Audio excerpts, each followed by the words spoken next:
Le Sénégal est un État de droit qui s'applique le droit de l'État et qui l'applique aussi à ses concitoyens. Il est aujourd'hui dit de façon violente que l'État du Sénégal est un État qui viole les droits de l'homme. Je voudrais pouvoir vous dire que c'est un État qui est un État de référence en matière des droits de l'homme. C'est le premier pays au monde qui a ratifié le statut de Rome. Quand vous allez au siège de la Cour pénale internationale, le premier drapeau au monde est le drapeau du Sénégal. Et le Sénégal aussi a ratifié l'ensemble des conventions internationales et régionales qui attestent qu'il est attaché au principe des droits de l'homme, notamment aux principes juridiques, moraux et philosophiques de la Charte des Nations Unies. Et ces accusations qui nous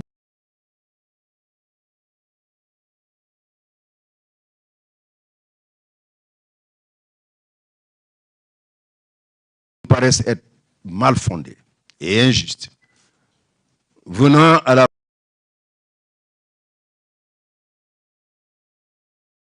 opposition, volant aussi même des médias internationaux comme nationaux. Je voudrais pouvoir vous dire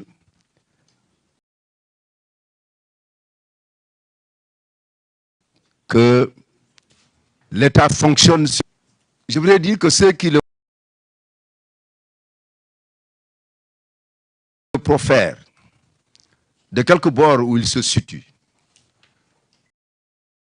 si ce sont les organisations de la société civile,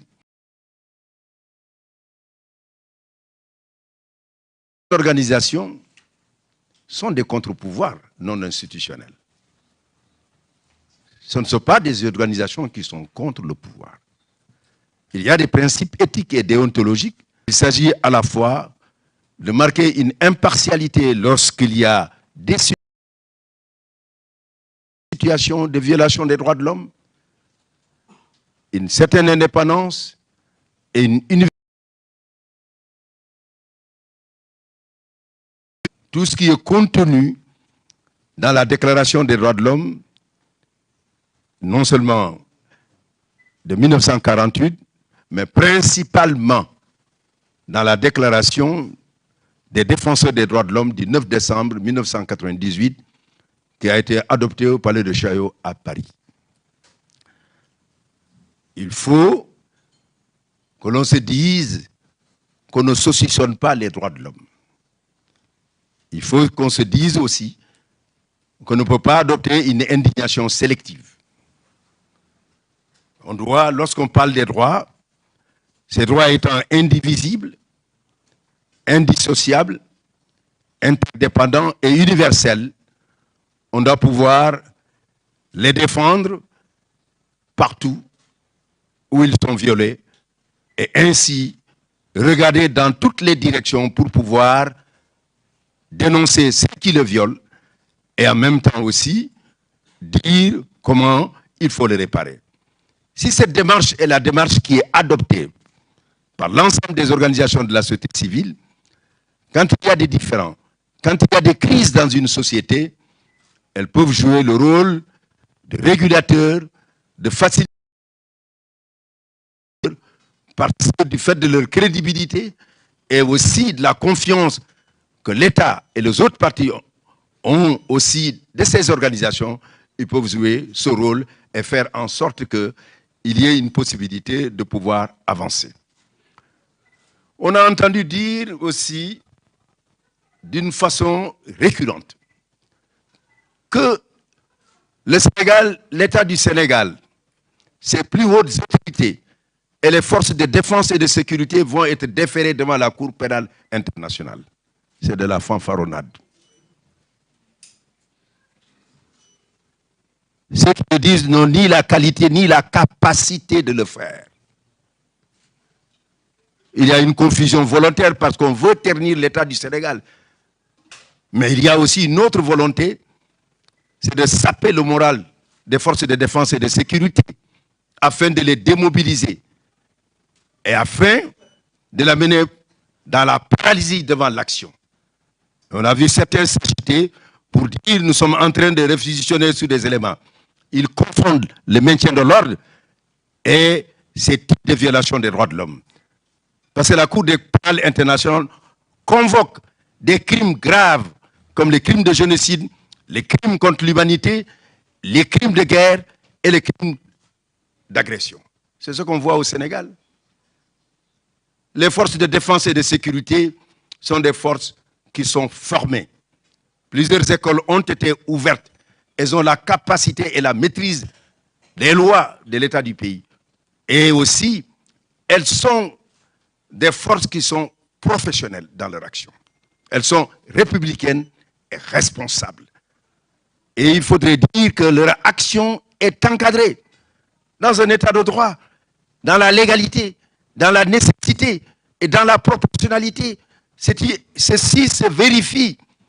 Et quand on annonce comme il y a des génocides ailleurs, j'ai tendance à le dire, dans un état où nous avons connu la violence absolue du 6 avril 1994 au 31 juillet 1994 au Rwanda, en 100 jours, 800 000 à 1 million de morts, de génocide qui a été vécu à travers une violence que l'on peut qualifier comme étant faisant partie des violences qui froissent la conscience universelle.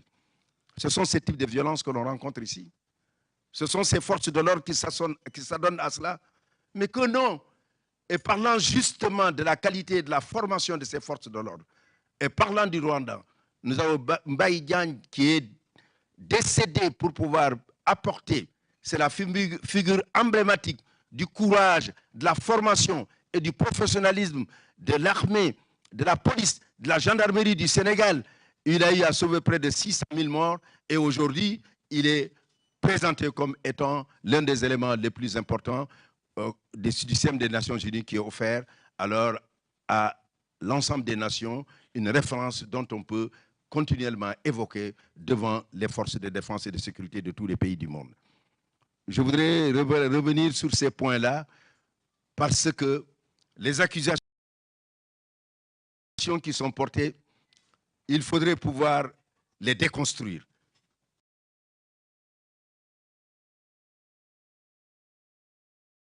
Ce sont les forces de l'ordre du Sénégal qui vont saccager les gendarmeries, les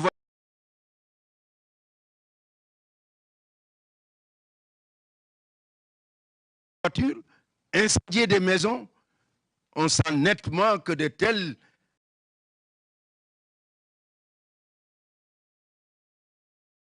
assertions et de telles accusations ne sont pas fondées. Un état de droit, lorsqu'il y a des situations légales, la torture systématique signifiant qu'il y a un État qui programme et qui décide du haut en bas l'ensemble des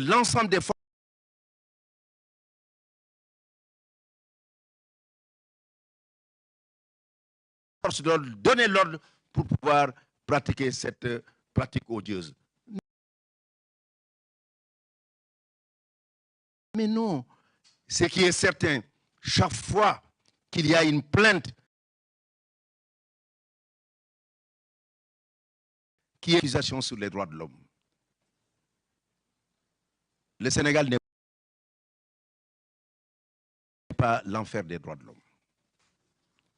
S'il y a un paradis des droits, c'est un pays qui respecte les droits de l'homme. La confrontation que nous avons aujourd'hui, c'est une catégorie de personnes. Si ces personnes étaient des souvent du droit à la manifestation pacifique, du droit à la manifestation. Je vous lis la Constitution du Sénégal. C'est l'article 10. L'article 10, et on ne veut pas lire cet article dans son entièreté. Que dit l'article 10 de la Constitution sénégalaise? Et il faut le dire une bonne fois pour toutes. Chacun a le droit d'exprimer et de diffuser librement ses opinions, par la parole, la plume, l'image, la marche pacifique.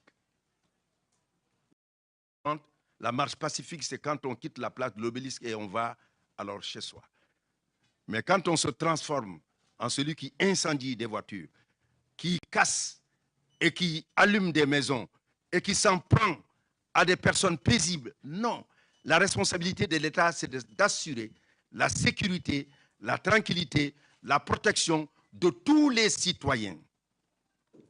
Et sur ce plan-là, il faudrait faire en sorte que l'État du Sénégal soit dans le respect scrupuleux des principes de l'État de droit et rappeler que ceux qui veulent manifester leur opinion, il faudrait se dire que l'État le garantit. Mais injurier, mais l'injure est un délit. Ce n'est pas une opinion. C'est ce que dit notre code. Vous ne pouvez pas, en ce moment, vous prévaloir de celui qui se dit qu'on m'empêche d'exprimer mon opinion. Je voudrais donc en dernière instance dire que tous ceux qui sont à travers le monde, qui disent qu'ils sont en train de faire des collectes et qui cherchent à démoraliser les forces de défense du Sénégal, je veux leur dire que c'est peine perdue. Ceux qui se prennent pour des juges de la rue et qui prétendent qu'ils vont amener les hautes autorités du Sénégal devant la Cour pénale internationale, je voudrais pouvoir le dire qu'ils n'en ont pas le pouvoir. Et je voudrais leur dire que l'exemple le plus patent que je voudrais leur donner, il n'y a pas si longtemps, des responsables politiques, au moment où des anciens chefs d'État africains qui avaient été considérés comme ceux qui ont violé les 4 crimes dont on parle, un de ces 4 crimes, quand on les a appelés et que hâtivement on les avait considérés comme étant des coupables, on les a tous libérés et acquittés. Vous pensez qu'on a la possibilité de qualifier les crimes parce qu'on est... Non! La réalité est au-dessus de tout cela. Alors donc, il faudrait savoir raison garder. L'État du Sénégal ne correspond pas aujourd'hui avec le faisceau d'attaques qui viennent de toutes parts et qui voudraient déstabiliser ces institutions et en même temps créer une psychose au niveau de ces forces de défense et de sécurité. Elles seront debout pour apporter les solutions de protection des biens, mais de la personne dans notre pays. Et rappeler à ceux qui doivent peut-être le savoir, que le droit à la sécurité est un droit fondamental de l'homme. Nous sommes ensemble dans un cadre de paix. C'est pour ça que nous sommes ici ensemble.